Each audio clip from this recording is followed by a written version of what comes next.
Wow, the Premier League is back. Yes, this is just the type of opener anyone that doesn't have anything on the line will look at and say, yes, this is what we want for the Premier League.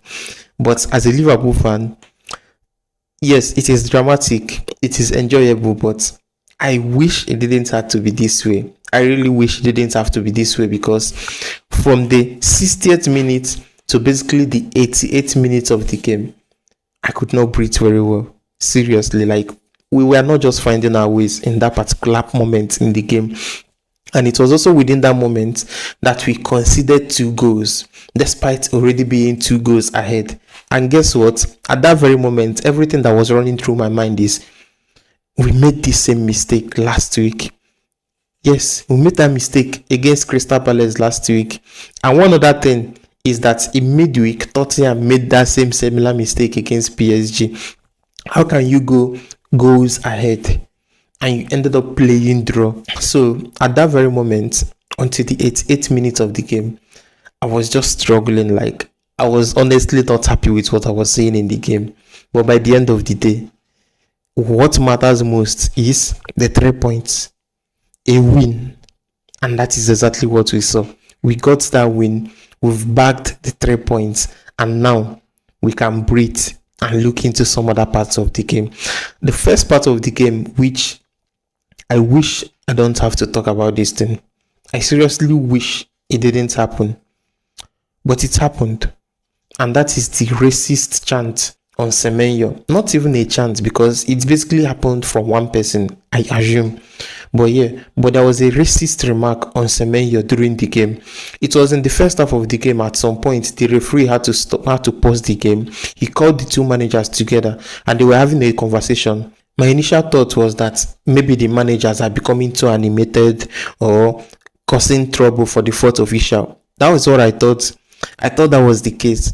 But few minutes into the conversation, we started seeing updates that he had to stop, he had to pause the game because there is a racist remark on Semenyo in Anfield from a Liverpool fan. Nah, that's not the Liverpool way, man. That's not how we do things. So it's actually very shameful that something like that happened. And whoever is responsible for that, he deserves proper punishment for it. He deserves that punishment, and I hope we'll get more information about how Liverpool followed up with it. So that aside, let's now go into the game. In the first half of the game, that's when we got that first goal from Ekitike.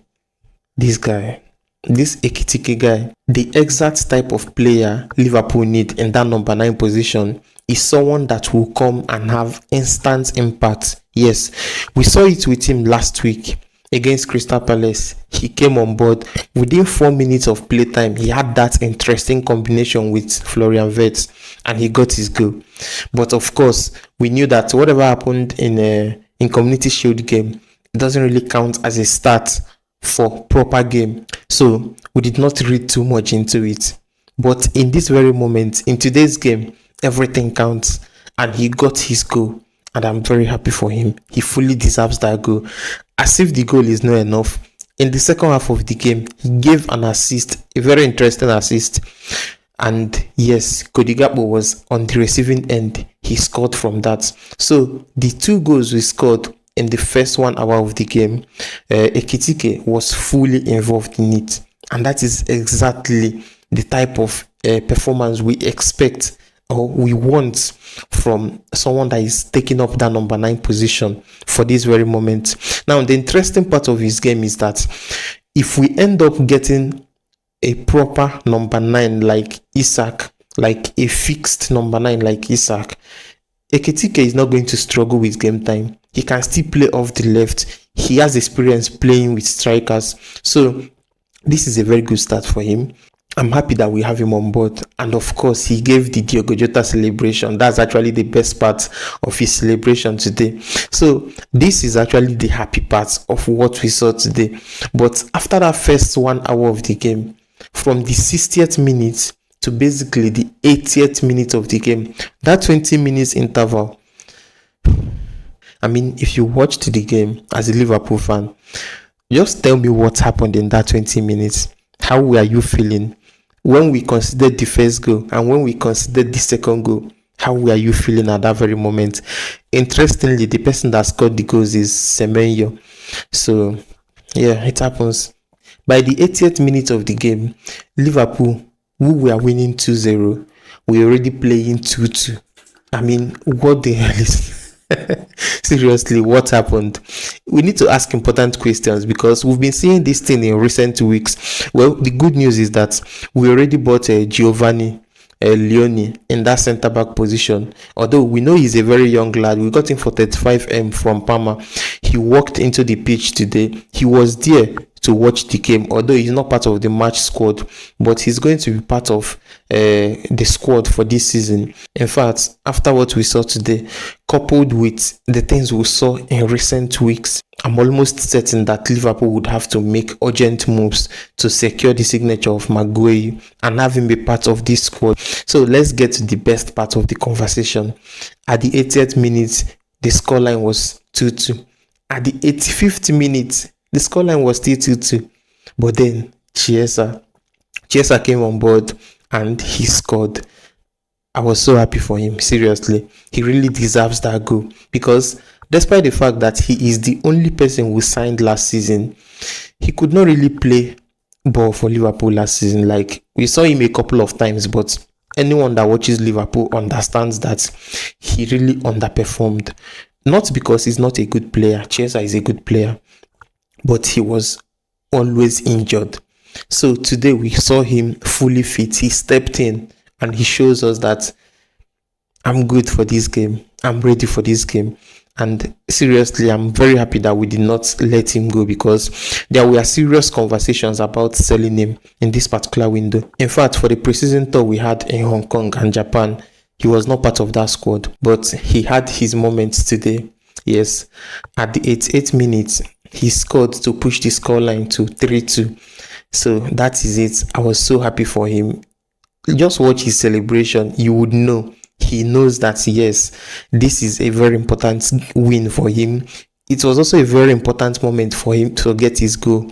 But that was not the end of the discussion. If Mohamed Salah is there, Mohamed Salah is going to get a goal. Like, it is written in the stars. It is imprinted everywhere you want to think about it. Mohamed Salah always scores.